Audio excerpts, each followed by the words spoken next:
ये अर्पण की भूमि है, ये तर्पण की भूमि है। इसकी नदी नदी हमारे लिए गंगा है, इसका कंकड़ कंकड़ हमारे लिए शंकर है।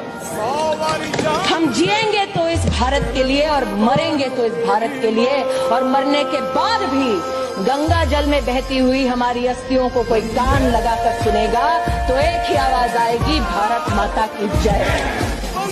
ये अर्पण की भूमि है, ये तर्पण की भूमि है। इसकी नदी नदी हमारे लिए गंगा है, इसका कंकड़ कंकड़ हमारे लिए शंकर है। हम जिएंगे तो इस भारत के लिए और मरेंगे तो इस भारत के लिए, और मरने के बाद भी गंगा जल में बहती हुई हमारी अस्थियों को कोई कान लगाकर सुनेगा तो एक ही आवाज आएगी, भारत माता की जय। ये अर्पण की भूमि है, ये तर्पण की भूमि है। इसकी नदी नदी हमारे लिए गंगा है, इसका कंकड़ कंकड़ हमारे लिए शंकर है।